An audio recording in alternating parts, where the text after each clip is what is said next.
மத்திய மாநில அரசுகள் வெளியிடும் மக்கள் நலத்திட்டங்கள் மற்றும் முக்கிய தகவல்களை உடனுக்குடன் தெரிந்து கொள்ள நம்ம உண்மை தகவல் சேனலை சப்ஸ்கிரைப் பண்ணிக்கோங்க. ஜூலை 4ஆம் தேதியான இன்று தமிழக அரசு வெளியிட்டிருக்கக்கூடிய 12 முக்கிய அறிவிப்புகளை பற்றி தான் இந்த வீடியோவில் தெளிவாக பார்க்க போகிறோம். அதுக்கு முன்னாடி இந்த வீடியோவுக்கு மறக்காம ஒரு லைக் கொடுத்துக்கோங்க. கடைசி வர பாருங்க, எல்லாமே உங்களுக்கு சிறப்பாக புரியும். முதல் அறிவிப்பு, வருங்கால வைப்பு நிதி PF திட்டத்தில் மாதம் ரூபாய் 1800க்கு மேல் பங்களிப்பு செலுத்துவது இனி விருப்ப தேர்வாக இருக்கும். அதேபோல் PF கணக்கில் உள்ள தகுதியான இருப்பு தொகையில் 100% வரை முன்பணமாக பெறுவதற்கும் புதிய விதிமுறைகள் கொண்டுவரப்பட உள்ளன. வருங்கால வைப்பு நிதி அமைப்பில் உறுப்பினர்களாக உள்ள சுமார் 8 கோடி ஊழியர்களுக்கு பயனளிக்கும் வகையில் இந்த புதிய நடைமுறைகள் அமல்படுத்தப்பட உள்ளன. புதிய விதிகளின்படி மாதம் ரூபாய் 15,000 வரை அடிப்படை ஊதியம் பெறும் ஊழியர்களுக்கு 12% PF பங்களிப்பு கட்டாயமாக இருக்கும். அதன்படி ஊழியரும் நிறுவனமும் தலா அதிகபட்சம் ரூபாய் 1,800 வரை மாதந்தோறும் கட்டாயமாக செலுத்த வேண்டும். இந்த வரம்புக்கு மேல் செலுத்தப்படும் தொகை விருப்ப பங்களிப்பாக கருதப்படும்.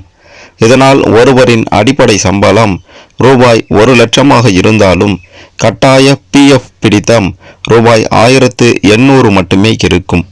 அதற்கு மேல் ஓய்வூதிய சேமிப்பை அதிகரிக்க விரும்பும் ஊழியர்கள் தாங்கள் விரும்பும் அளவில் கூடுதல் தொகையை PF கணக்கில் செலுத்தலாம்.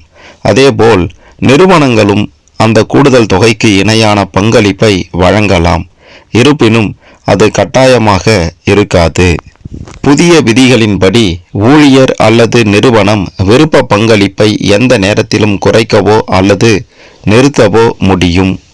இதன் மூலம் உறுப்பினர்கள் தங்களின் ஓய்வூதிய சேமிப்பை தேவைக்கு ஏற்ப திட்டமிட்டு நிர்வகிக்கும் வசதி கிடைக்கும் என்று அதிகாரிகள் தெரிவித்துள்ளனர். மேலும் PF கணக்கிலிருந்து முன்பணமாக பணம் எடுக்கும் விதிகளிலும் மாற்றம் செய்யப்பட்டுள்ளது.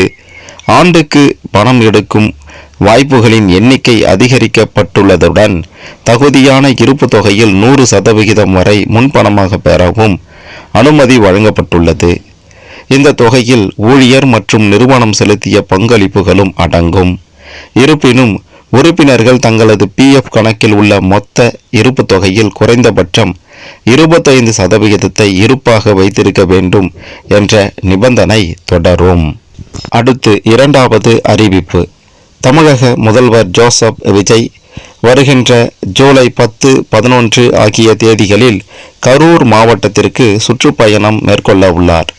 இந்த பயணத்தின் ஒரு பகுதியாக அங்கு நடைபெறவுள்ள அரசு நலத்திட்ட உதவிகள் வழங்கும் விழாவில் விஜய் பங்கேற்கிறார். மேலும் கடந்த ஆண்டு செப்டம்பரில் கரூரில் நடைபெற்ற தவேகா தேர்தல் பரப்புரையின் போது கூட்ட நெரிசலில் சிக்கி உயிரிழந்த 41 பேரின் குடும்பத்தினரை விஜய் நேரில் சந்தித்து ஆறுதல் தெரிவிப்பதுடன் 41 பேர் குடும்பத்தில் ஒவ்வொருவருக்கும் அரசு வேலைக்கான ஆணையை வழங்க உள்ளதாகவும் தகவல்கள் வெளியாகியுள்ளது. அடுத்து மூன்றாவது அறிவிப்பு, தமிழ்நாடு மணமகிழ் மன்றங்களின் உரிமையாளர்கள் சங்க தலைவர் வீரபாண்டியன் சென்னை உயர்நீதிமன்ற மதுரை கிளையில் தாக்கல் செய்த மனுவில் ஆளுங்கட்சி நிர்வாகிகள், சமூக ஆர்வலர்கள் போன்ற போர்வையில் சிலர் யூடியூபர்கள் என கூறிக்கொண்டு மணமகிழ் மன்றத்திற்கு வந்து அவதூறான நடவடிக்கையில் ஈடுபடுகின்றனர். ஆய்வு நடத்துகிறோம் என கூறி வீடியோ எடுத்து சமூக வலைதளங்களில் ரீல்ஸ் வெளியிட்டு அவதூறு பரப்புகின்றனர். பணம் கேட்டு மிரட்டுகிறார்கள் என்று கூறியிருந்தார். இதையடுத்து மணமகிழ் மன்றங்களில் ஆய்வு என்ற பெயரில் ரீல்ஸ் வீடியோக்களை எடுத்து பதிவு செய்வதற்கு தடை விதித்து மதுரை உயர்நீதிமன்றம் உத்தரவிட்டிருக்கிறது. அடுத்து நான்காவது அறிவிப்பு, தமிழக அரசின் பட்ஜெட் விரைவில் தாக்கல் செய்யப்பட இருக்கிறது. இதற்காக துறை சார்ந்த அதிகாரிகளுடன் முதலமைச்சர் தொடர்ந்து ஆலோசனை மேற்கொண்டு வருகிறார். இந்நிலையில் இன்று 2வது நாளாக இந்த ஆலோசனை நடைபெறுகிறது. இதில் பட்ஜெட்டில் ரூபாய் 2,500 மகளிர் உரிமை தொகை அறிவிப்பதற்கான சாத்தியக்கூறுகள் குறித்து ஆலோசிக்கப்பட உள்ளது. அடுத்து 5வது அறிவிப்பு, தமிழகத்தில் 7.5% இடஒதுக்கீட்டின் கீழ் மருத்துவ படிப்புகளுக்கு விண்ணப்பிக்கும் அரசு பள்ளி மாணவர்கள் இனி தங்களின் விண்ணப்பங்களுடன் போனஃபைட் என்ற உண்மைத்தன்மை சான்றிதழை இணைக்க வேண்டிய அவசியமில்லை என மருத்துவ கல்வி இயக்குநரகம் அதிரடியாக அறிவித்துள்ளது. இதுகுறித்து அதிகாரப்பூர்வமான அறிவிப்பும் வெளியாகியுள்ளது. தமிழ்நாட்டில் அரசு மருத்துவக் கல்லூரிகள் மற்றும் தனியார் மருத்துவக் கல்லூரிகளில் உள்ள அரசு ஒதுக்கீட்டு இடங்களுக்கான மருத்துவ படிப்பு சேர்க்கையில் அரசு பள்ளி மாணவர்களுக்காக 7.5% உள் இடஒதுக்கீடு நடைமுறையில் உள்ளது.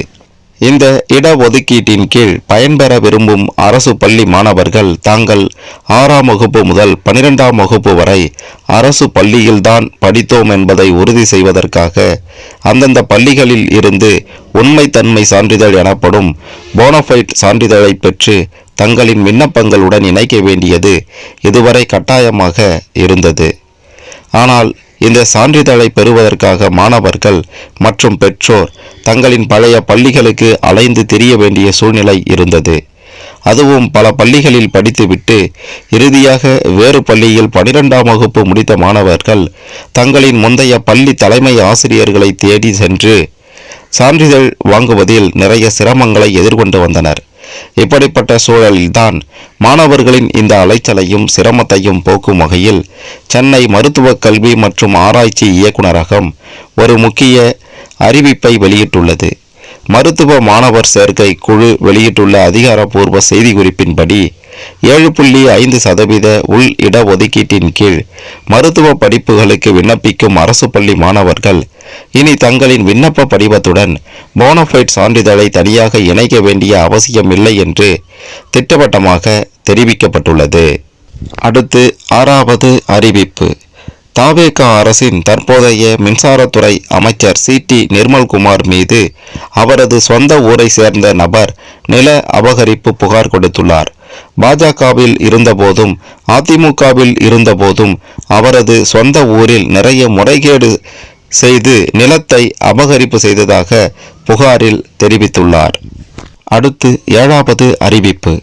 2027 பொங்கல் பண்டிகைக்கு பொதுமக்களுக்கு வழங்கப்படவுள்ள விலையில்லா வேட்டி சேலைகளை உற்பத்தி செய்ய நிர்வாக அனுமதி வழங்கி முன்பணமாக ரூபாய் 300 கோடி ஒதுக்கீடு செய்து தமிழக அரசு அரசாணை வெளியிட்டுள்ளது.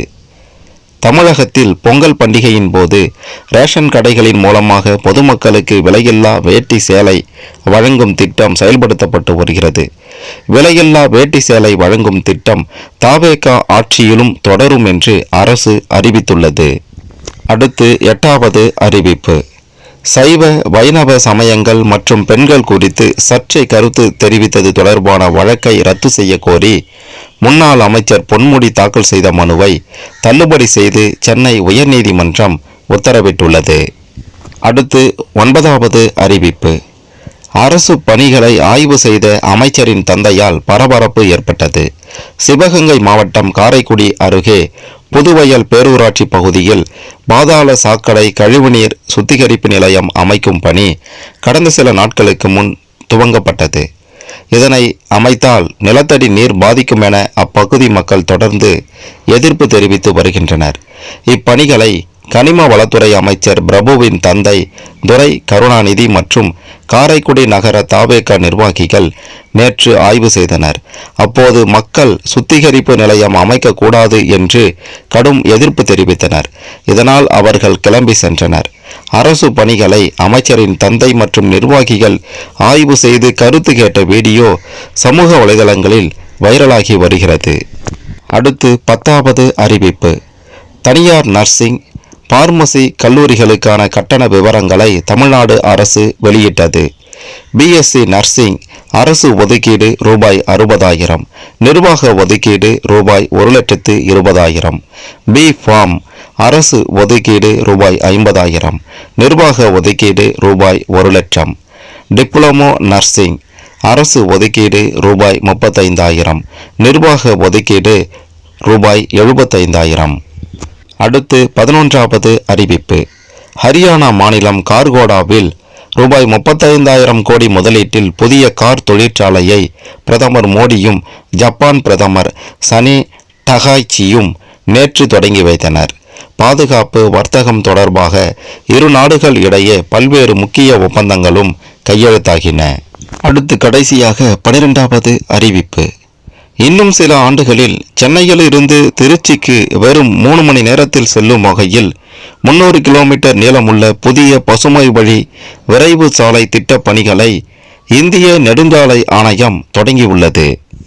இது குறித்து தேசிய நெடுஞ்சாலை ஆணையத்தின் திட்ட இயக்குனர் எம்.எஸ். சைதன்யா கூறுகையில், நிலம் கையகப்படுத்துதல், சாலை சீரமைப்பு மற்றும் சுற்றுச்சூழல் அனுமதிகள் தொடர்பாக மாநில அரசு நிறுவனங்களுடன் முதற்கட்ட ஆலோசனைகளை அண்மையில் நடத்தியுள்ளோம்.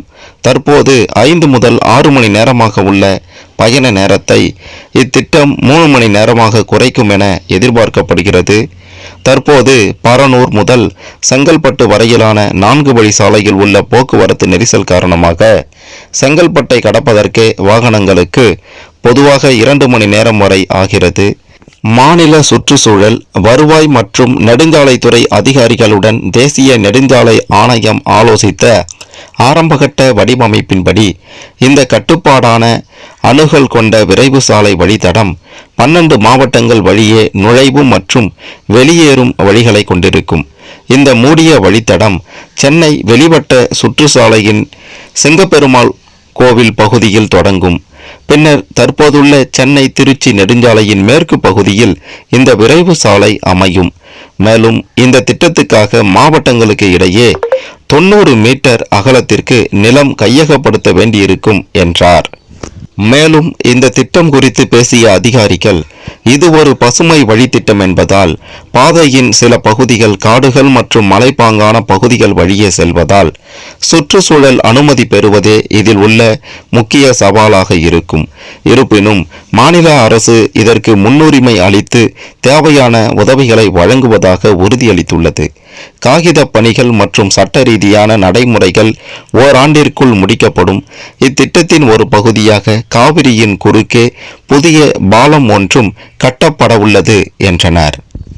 வார இறுதி நாட்களில் சென்னை திருச்சி நெடுஞ்சாலையில் அதிக அளவிலான தனியார் வாகனங்கள் பயணிப்பதால் இத்திட்டம் மிகவும் முக்கியத்துவம் வாய்ந்ததாக கருதப்படுகிறது.